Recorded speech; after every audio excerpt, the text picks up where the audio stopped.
Good evening friends. आज का हमारा टॉपिक है अपने छोटे बच्चों को किसी के भरोसे ना छोड़ें। बहुत ज़्यादा किसी पर भी विश्वास करना अच्छी बात नहीं है, क्योंकि बच्चे इतने छोटे होते हैं कि ना तो वो ढंग से समझा पाते आपको। उनको कई बच्चे तो ऐसे मान लो 2-3 साल के बच्चे हैं, मम्मी जॉब कर रही है, बच्चों को केयर टेकर के भरोसे छोड़ दिया। और या फिर जो बच्चे स्कूल जाने लगे हैं 3-4 साल के हैं, तो उनको अकेला बाहर तैयार करके खड़ा कर दिया कि भाई बस आए तो बेटा आप इसमें बैठ जाना, या वैन आए तो गेट खुला है बैठ जाना। तो ये सब नहीं करना चाहिए। आजकल तो क्या है, कितने फ्रॉड हो रहे हैं। अभी एक हम रील देख रहे थे जिसमें एक स्कूल का जो बच्चा था, छोटा सा बच्चा था, तो उसको लेने एक दूसरी वैन आ जाती है और ड्राइवर भी दूसरा था। तो जब उसकी बच्चे की मम्मी देखती है, उसको लगता है कि भई आज तो पीटीएम थी, तो आज ये वैन क्यों आ गई। उसको तो ये पता था कि पीटीएम है तो पेरेंट्स को जाना है। अब पेरेंट्स टीचर मीटिंग है, तो उसमें या तो बच्चे को ले जाओ तो ठीक, नहीं ले जाओ तो कोई ज़रूरत नहीं है मतलब उसमें। तो अब देखा उसने कि बाहर वैन खड़ी हुई है, तो उसने ड्राइवर से पूछा कि भैया क्यों? तो बोला कि आज बच्चों को आना है स्कूल, लेने आया हूँ मैं बच्चे को। तो अब उसने देखा कि वैन भी दूसरी है, ड्राइवर भी दूसरा है। अब थोड़ा उसको शक हुआ, अंदर आई उसकी मम्मी, तो उसने और वो ड्राइवर बोलता है कि जल्दी से बच्चे को आप तैयार कर दो। अंदर आके फिर उसको थोड़ा शक हुआ, डाउट हुआ, तो उसने क्या किया कि जो बस के ड्राइवर भैया थे उनका नंबर था उसके पास। तो मम्मी ने उस ड्राइवर को फ़ोन किया कि भैया आज आप नहीं आए और ये दूसरी वैन आई है, दूसरा ड्राइवर है, तो आप क्यों नहीं आए? और अच्छा उसने ये बोला कि वो वैन ख़राब हो गई और ड्राइवर की तबीयत ख़राब, इसलिए मैं आया हूँ और वैन भी दूसरी आई है। तो वो भैया बोलते हैं कि नहीं, मैं तो अभी पहुँचने वाला हूँ थोड़ी देर में, 5 मिनट में पहुँचूँगा, अभी मैं तो नहीं आया हूँ। तो फिर वो फ्रॉड ही था, फिर उसने अपना दरवाज़ा बंद कर लेती है, बाद में फिर कंप्लेंट वगैरह की। अब उसको समझ में आ गया, जैसे उसने अंदर आके किसी को मतलब फ़ोन लगाने का उन लोगों ने देखा, जो वैन लेके खड़ा था, वो समझ गया कि किसी से बात कर रही है ड्राइवर से, तो वो खुद ही चला गया अपना वैन लेके। लेकिन अगर मान लो उसकी मम्मी इतनी सतर्क नहीं होती, या कई बार अपन देखते हैं ना, चलो ठीक है, हो सकता है सही में वैन ख़राब हो गई हो और ड्राइवर की तबीयत ख़राब हुई और अपने बच्चा भेज दिया आपने, फिर क्या होगा बच्चे का सोचो। तो ये अपने अब बच्चे को ना खुद ही जाना है छोड़ने, उसका हाथ पकड़ के खड़े रहो, बस स्टॉप है या जो भी जहाँ आपकी स्कूल की वैन खड़ी हो रही है, सामने से आप अपने बच्चे को सीट पर बिठाल दो, उसके बाद ही आप अंदर आओ। भैया आपका काम ही थोड़ा सा लेट होगा तो हो जाए, लेकिन बच्चा है तो बच्चे का ध्यान तो रखना पड़ेगा ना। आजकल बहुत लापरवाही हो रही है, क्योंकि सभी लोग जल्दी में रहते हैं। मम्मियाँ हैं, उनको ऑफ़िस जाना है या घर में काम है या जो भी है, लेकिन फिर भी सबसे ज़्यादा ज़िम्मेदारी हमारा तो कहना है कि सबसे ज़्यादा ज़िम्मेदारी मम्मी की होती है। ख़ासकर जब बच्चे ऐसे छोटे होते हैं कि मतलब छोटे ही होते हैं हमारे हिसाब से, तो ये 5वीं क्लास तक के बच्चे भी बहुत बड़े नहीं कहलाते हैं। आप अपना काम छोड़ दो, 2 मिनट बच्चे को बाय कर लो और उसका भी दिन बहुत अच्छा रहेगा। उसको भी लगेगा हाँ, मम्मी बाय करने बाहर तक निकली। ये नहीं कि आप अंदर अपना काम में लगी, बच्चा अपना खड़ा है, अपना बैग लिए खड़ा है, बस आई चढ़ के चला गया। अब यही वाली जो घटना आपको बता रहा है कि दूसरा ड्राइवर आया था। अब ऐसे में अगर बस आए और बच्चा बोले कि भैया ड्राइवर भैया चला जाए, तो क्या होगा उसके साथ? तो आपको खुद अपने बच्चे को छोड़ने जाना है।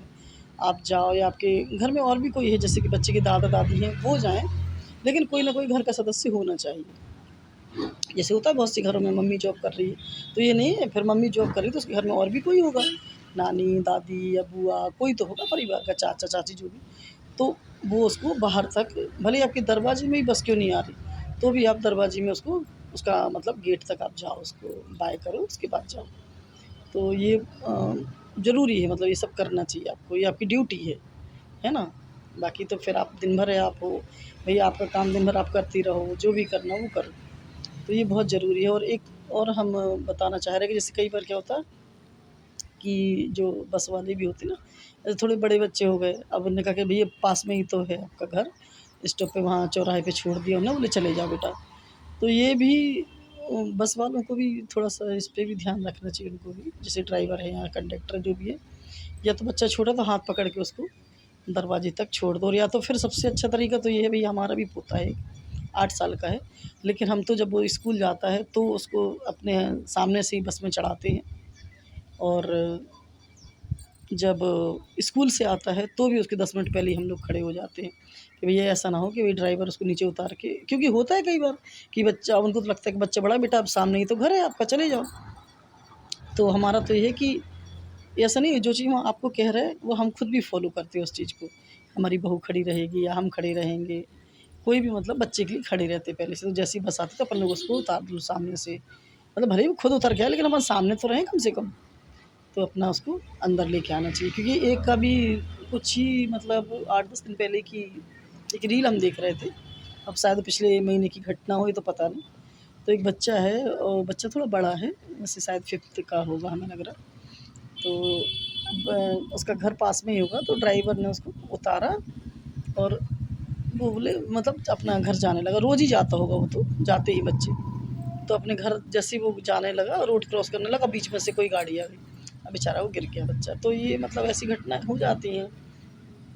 तो एक तो बच्चे को भी सिखाओ कि बेटा अपन को ना जल्दबाजी में नहीं आना, थोड़ा आराम से आना है और थोड़ा आप भी ध्यान रखो।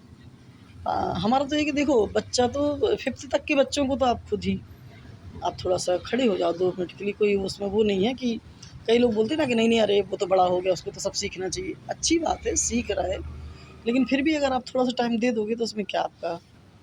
तो वो बड़ा बेकार लगा वो बस का जो हमने देखा, हमने कहा ये तो बहुत अच्छा नहीं लगा वो हमको।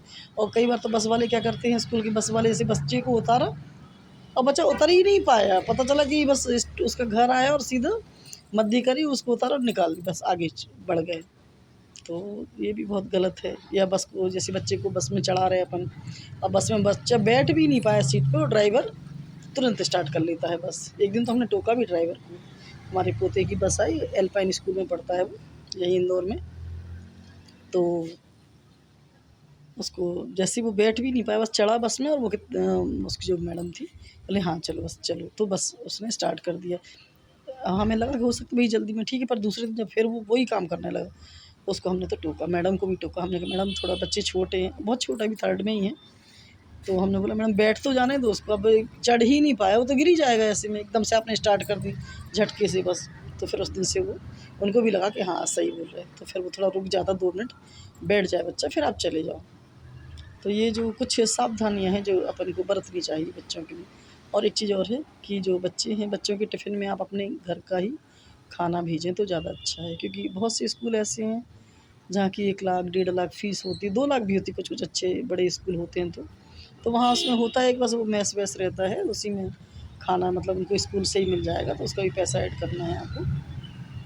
तो कई बार पेरेंट्स को लगता है कि अच्छी बात है, घर में आपको टिफ़िन पैक नहीं करना पड़ेगा, घर में बनाना नहीं पड़ेगा, बच भी जाएगी मम्मी खाना बनाने से, बच्चे को मम्मी के पास भी टाइम बच जाएगा ऑफ़िस जाने का और बच्चे को भी खाना मिल जाएगा। लेकिन आप कभी जाके उस स्कूल के खाना को एक बार देख तो लेना कि कैसे बना रहे हैं, क्या बना रहे हैं। तो उससे अच्छा तो ये है कि भैया आप तो 2 पराठे ही बच्चे को भले ही अचार में ही भेज दो, लेकिन वो स्कूल का जो खाना खाएगा उससे ज़्यादा अच्छा रहेगा। जैसे कई स्कूल में होता है ना कि भई आप चाहो तो घर का भी खाना भेज सकते हैं और आप चाहो तो स्कूल का भी, उसमें आप ऐसा कर सकते हैं। लेकिन कुछ स्कूल ऐसे ही हैं जहाँ वो सीधा बोल देते हैं कि नहीं भई खाना तो आपको हमारे स्कूल का ही खाना पड़ेगा। अब उसमें तो फिर अब आप सोचो आपको जो करना हो वो आप करो। लेकिन हमारा ज़्यादा तो कहना ये है कि भैया अपने बच्चे को अपने हाथ से खाना बना के उसके टिफ़िन को पैक करो और उसको शुद्ध खाना दो, उसका स्वास्थ्य भी अच्छा रहेगा। Thank you.